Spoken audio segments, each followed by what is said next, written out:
ನಕ್ಕ ಸಾಯಿರೋ ನಕ್ಕ ಸಾಯಿರಿ ನಕ್ಕ ಸತ್ರ ನಕ್ಷತ್ರ ಹಾಕೀರಿ ಅನ್ನೋ ಬೇಂದ್ರೆ ಅಜ್ಜ ಅವ್ರ ಮಾತನ್ನು ನೆನಪು ಮಾಡ್ಕೊಳ್ತಾ ಇವತ್ತಿನ ದಿನದ ಲಾಗ್ಗೆ ತಮಗೆಲ್ಲ ಆತ್ಮೀಯ ಸ್ವಾಗತ.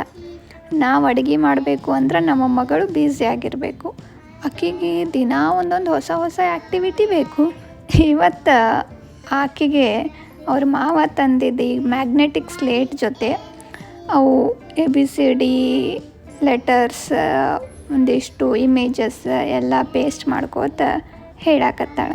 ಇದ್ರ ಜೊತೆ ಏನಿಲ್ಲ ಅಂದರೂ 1 ತಾಸು ಮಿನಿಮಮ್ ಮ್ಯಾಕ್ಸಿಮಮ್ 1-2 ತಾಸು ಆಕೆ ಬ್ಯುಸಿ ಇರ್ತಾಳೆ.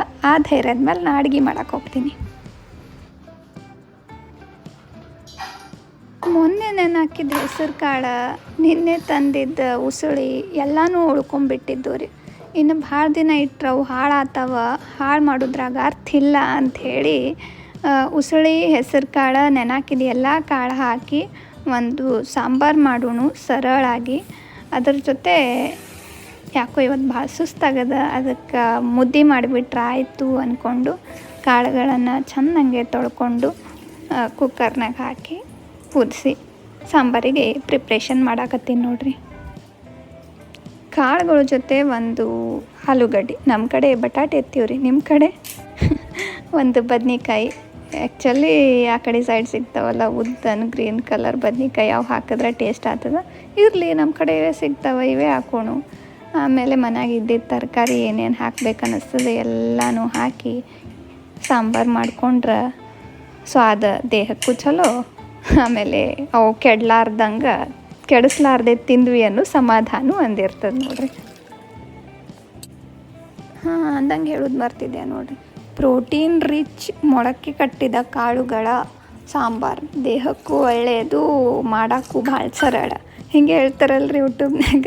ಹಂಗೆ ಹೇಳಿದ್ರೆ ನೀವು ಯೂಸ್ ಬರ್ತಾವ್ರಿ, ಇಲ್ಲಾಂದ್ರೆ ಬರೋದಿಲ್ಲ. ಏನು ಮಾಡೋದು, ಇರಲಿ. ನಾ ಹೆಂಗೆ ಮಾಡ್ತೀನಿ ಅನ್ನೋದು ನಿಮಗೆ ತೋರ್ಸಾಕತ್ತೀನಿ ಅಷ್ಟೇ. ನಾ ಏನು ಅಡ್ಗಿದಾಗ ಭಾಳ ದೊಡ್ಡ ಶಾಣೆಕೇನೂ ಅಲ್ಲ, ಅನುಭವಸ್ತೇನೂ ಅಲ್ಲ. ಆ ಕಡೆ ಕುಕ್ಕರ್ನಾಗ ಕಾಳುಗಳೆಲ್ಲ ಹಾಕಿ ಬೇಯ್ಲಾಕ ಇಟ್ಕೊಂಡೆ. ಈ ಕಡೆ ಅದಕ್ಕೊಂದು ಮಸಾಲೆ ಮಾಡ್ಕೋಬೇಕ್ರಿ. ಸೊ ಉಳ್ಳಾಗಡ್ಡಿ, ಟೊಮ್ಯಾಟೊ, ಮೆಣಸಿನ್ಕಾಯಿ ಕಟ್ ಮಾಡಿಕೊಂಡು, ಅದು ನಿನ್ನೆ ಇಡ್ಲಿ ಜೊತೆ ಕೊಬ್ಬರಿ ಚಟ್ನಿ ಮಾಡಿದಾಗ ಉಳಿದಿದ್ದು ಕೊಬ್ಬರಿ ಇತ್ತು, ಅದನ್ಯಾಕೆ ಹಾಳು ಮಾಡೋದಂತ ಹೇಳಿ ಅದು ಒಂದು ಸ್ವಲ್ಪ ಕಟ್ ಮಾಡಿ ಹಾಕ್ಕೊಂಡು ಎಲ್ಲನೂ ಬೇಯಿಸ್ಕೊಂಡು ಮಿಕ್ಸಿನಾಗ ಹಾಕಿ ರುಬ್ಕೊಂಡು ಮಸಾಲ ಪೇಸ್ಟ್ ಮಾಡ್ಕೊಂಡು ಸಾಂಬಾರಿಗೆ ಹಾಕಿದ್ರೆ ಮುಗಿದು ಹೋಯ್ತು. ಅದ್ರಾಗೇನು ಭಾಳ ದೊಡ್ಡ ಕಮಾಯಿ ಇಲ್ಲರಿ. ಈ ಈರುಳ್ಳಿ ನಮ್ಮ ಕಡೆ ಉಳ್ಳಾಗಡ್ಡಿ ಅಂತ ಕರಿತೀವಿ ರೀ, ನೀವೇನಂತೀರಿ? ಈ ಈರುಳ್ಳಿಯನ್ನು ಫ್ರೈ ಮಾಡ್ಕೊಂಡಾಗ ಅದೊಂದು ವಾಸನೆ ಬರ್ತದೆ ನೋಡ್ರಿ, ಘಮ್ ಅಂತ ಹೇಳಿ. ಯಾರೋ ಮನ್ಯಾಗ ನಾನ್ ವೆಜ್ ಮಾಡಾಕತ್ತಾರೇನು, ಕೊಬ್ಬರಿ ಉಳ್ಳಾಗಡ್ಡಿ ಹಾಕಿ ಸುಡಾಕತ್ರ ಆ ಸ್ಮೆಲ್ ಬರ್ತದೆ, ಹಂಗೆ ಫೀಲ್ ಆಗ್ತದೆ. ಆದ್ರೆ ನಾವೇನು ನಾನ್ ವೆಜ್ ಮಾಡೋದಿಲ್ಲ ರೀ. ಈ ಎಲ್ಲನೂ ಸ್ವಲ್ಪ ಭಾಳ ಹುರ್ಕೊಳ್ಳೋದಿಲ್ಲ. ಅದಕ್ಕೊಂದು 2 ಪಳಕ್ ಬೆಳ್ಳುಳ್ಳಿ, ಟೊಮ್ಯಾಟೊ ಎಲ್ಲ ಹಾಕಿ ಸ್ವಲ್ಪ ಫ್ರೈ ಮಾಡ್ಕೊಳ್ಳೋದು. ಭಾಳ ಪೂರ ಎಣ್ಣೆಗೆ ಕರ್ಕೊಳ್ಳೋದಲ್ಲ, ಎಣ್ಣೆ ಅಗದಿ ಕಮ್ಮಿ. ಒಂದು ಸ್ಪೂನ್ ಭಾಳ ಆಯ್ತು ರೀ, 1 ಸ್ಪೂನ್ಕಿಂತ ಕಮ್ಮಿ ಎಣ್ಣೆಗೆ ಇದೊಂದು ಸ್ವಲ್ಪ ಹುರ್ಕೊಂಡು ಅಷ್ಟೇ. ಅದು ಹಸಿ ವಾಸನೆ ಹೋಗುತ್ತಾನ ಹುರ್ಕೊಂಡು ಪೇಸ್ಟ್ ಮಾಡ್ಕೊಂಡ್ರೆ ಮುಗೀತು. ಈಗ ಬಿಸಿ ಇದ್ದಾಗೆ ಅದಕ್ಕೆ ಅರಿಶಿಣ ಪುಡಿ, ಕೆಂಪು ಖಾರ, ಒಂದು ಸ್ವಲ್ಪ ಸಾಂಬಾರು ಮಸಾಲ ಪೌಡರ್ ಇದ್ರೆ ಹಾಕೋರಿ, ಇಲ್ಲಂದ್ರೆ ಇಲ್ಲ. ಇದ್ದಿದ್ರಾಗ ಮಾಡೋದು, ಇರ್ಲಾರ್ದು ಬಿಡೋದಿಲ್ಲ ಅಷ್ಟೇ. ಅದು ಆರಿಸ್ಬೇಕಂದ್ರೆ ಒಂದು ಸ್ವಲ್ಪ ಮಿಕ್ಸಿ ಜಾರ್ನಾಗ ಹಾಕಿ ಒಂದು 10 ನಿಮಿಷ ಆರಲಿ ಅಂತ ಹೇಳಿ ಇಡೋಣಂತ. ಅದು ಆರು ತನ ಈ ಕಡೆ ರಾಗಿ ಮುದ್ದೆಗೆ ಹಿಟ್ಟು ನೀರು ಎಲ್ಲ ಅಳೆದು ರೆಡಿ ಮಾಡಿ ಇಟ್ಕೋತೀನಿ ರೀ. ಅಂದಂಗೆ ಈ ಮುದ್ದೆ ಎಲ್ಲ ನಮ್ಮ ಕಡೆ ಮಂದಿಗೆ ಭಾಳ ಸೇರೋದಿಲ್ಲ ರೀ. ನಾನು ಹಿಂಗೆ ಯೂಟ್ಯೂಬ್ ನೋಡಿ ಕಲ್ಕೊಂಡಿದ್ದು ಇದ್ದಿದ್ದು ಹೇಳ್ಬೇಕಂದ್ರೆ. ಈಗ 1-2 ಸಲ ಆಯಿತು ಚಲೋ ಬರಕತ್ತಾವ ಮುದ್ದೆ, ಮೊದಲೇನು ಬರ್ತಿದ್ದಿಲ್ಲ.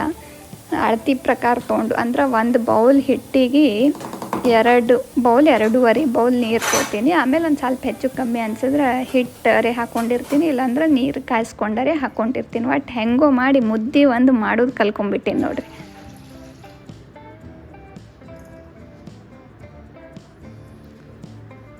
ಈ ಅಳತಿ ತೊಳೆದ್ರಾಗ ಅಲ್ಲಿ ಅದು ಮಸಾಲೆ ಸ್ವಲ್ಪ ತಣ್ಣಗಾಗಿತ್ತು, ಅದಕ್ಕೆ ಮಿಕ್ಸಿ ಮಾಡಿಕೊಂಡು, ಯಾಕಂದ್ರೆ ಕುಕ್ಕರು ಕೂಗಿ ಕಾಳೆಲ್ಲ ಬೆಂದಿದ್ದು.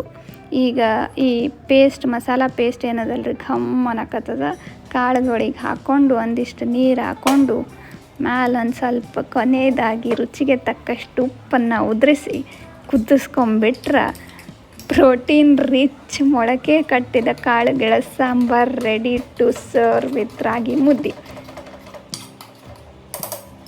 ಒಟ್ಟಿನಲ್ಲಿ ಮೊಳಕೆ ಕಟ್ಟಿದ ಕಾಳುಗಳು ಹಾಳಾಲಾರ್ದಂಗೆ ಇವತ್ತೇ ಸಾಂಬಾರು ಮಾಡ್ಕೊಂಡು ಹೊಟ್ಟೆಗೆ ಹಾಕ್ಕೊಂಡು ಹಿತ ಮಾಡಿಕೊಂಡು ಖುಷಿಯಾಗಿರೋದು ನೋಡ್ರಿ ಅಷ್ಟೇ. ಕಡೆಗೆ ಒಂದಿಷ್ಟು ಉಪ್ಪು ಹಾಕಿ ಒಂದು 2-3 ಕುದಿಸ್ಕೊಂಡ್ರೆ ಸಾಂಬಾರು ರೆಡಿ ಆಗ್ತದೆ. ರಾಗಿ ಮುದ್ದೆ ಜೊತೆರೆ ಉಣ್ರಿ, ಅನ್ನದ ಜೊತೆರೆ ಉಣ್ರಿ, ಎದ್ರ ಬೇಕಾದ್ರ ಜೊತೆನೂ ನಡೀತದೆ. ಬಂದರು ನೋಡ್ರಿ ದೊಡ್ಡವರು. ಆಕಿಂದು ಪೇಷನ್ಸ್ ಲೆವೆಲ್ ಮುಗೀತು, ಆಟ ಸಾಕಾಯಿತು. ಇಷ್ಟೊತ್ತನ ಕುಂತಾಳ ಅಂದ್ರೆ ಅದೇ ದೊಡ್ಡದು. ಆಕಿನೂ ಅಡುಗೆ ಮಾಡೋಕೆ ಹೆಲ್ಪ್ ಮಾಡೋಕೆ ಬಂದಳು. ಹಿಟ್ಟಿನ ಜೊತೆ ಆಟ ಆಡೋದು ಯಾರಿಗೆ ಇಷ್ಟ ಇಲ್ಲ ಹೇಳ್ರಿ. ನಾವು ಹಿಟ್ಟು ತೊಗೊಂಡು ಚಪಾತಿ ಮಾಡೋದು, ಆಕೆ ಕಂಪಲ್ಸರಿ ಒಂದು ಸ್ವಲ್ಪ ಹಿಟ್ಟು ಆಕೆ ಕೊಡೇಬೇಕು, ಅಂದ್ರೆ ಆಕೆ ಆರಾಮಾಗಿ ಆಟ ಆಡ್ತಾಳೆ. ನಮ್ಮ ಕಡೆ ರೊಟ್ಟಿ ಮಾಡಕ್ಕೆ ಬಂದ್ರೆ ಎಲ್ಲ ಅಡುಗೆ ಬಂದಂಗೆ, ಹೋಳ್ಗೆ ಮಾಡಕ್ಕೆ ಬಂದ್ರೆ ಎಲ್ಲ ಅಡುಗೆ ಬಂದಂಗೆ ಅಂತ ಹೇಳ್ತಾರೆ. ಆ ಕಡೆ ಮುದ್ದೆ ಮಾಡಕ್ಕೆ ಬಂದ್ರೆ, ಮುದ್ದೆ ತಿರ್ವಾಕೆ ಬಂದ್ರೆ ಎಲ್ಲ ಅಡುಗೆ ಬಂದಂಗೆ ಅಂತ ಹೇಳ್ತಾರತ್ರಿ. ಏನಾರೇ ಇರಲಿ, ಸಾಧ್ಯ ಆದಷ್ಟು ನಮ್ಮ ಅಡುಗೆ ನಾವೇ ಮಾಡಿಕೊಂಡು ತಿನ್ನೋದ್ರಾಗಿರುವ ಖುಷಿ, ಆತ್ಮತೃಪ್ತಿ ಯಾವ ಆಳುಗಳ ಕೈಯಾಗಿನ ತಿಂದ್ರೂ ಸಿಗೋದಿಲ್ಲ ಅಂತ ನನಗನ್ನಿಸ್ತದೆ. ಎಲ್ಲಿ ತನಕ ಆಗ್ತದೆ, ಎಲ್ಲಿ ತನಕ ಶಕ್ತಿ ಇರ್ತದೆ, ಎಲ್ಲಿ ತನಕ ಅವಕಾಶ ಇರ್ತದೆ, ಅಲ್ಲಿ ತನಕ ನಮಗೆ ಬಂದಂಗೆ ನಾವು ಪ್ರೀತಿಯಿಂದ ಮಾಡಿ ಹಾಕುವ ಅಡುಗೆ ಅಮೃತಕ್ಕೆ ಸಮ.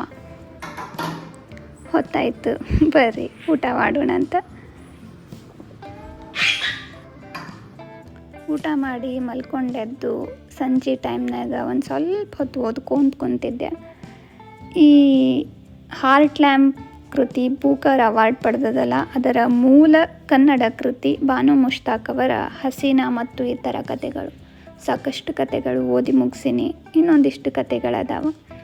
ಪುಸ್ತಕ ಓದ್ತಿರ್ಬೇಕಾದ್ರೆ ಎಲ್ಲ ಜಾತಿಯ, ಎಲ್ಲ ಧರ್ಮದ, ಎಲ್ಲ ದೇಶದ ಹೆಣ್ಣುಮಕ್ಕಳ ಬದುಕಿನ ಕತೆ ಒಂದೇ ಅಂತ ಅನ್ನಿಸ್ತದೆ.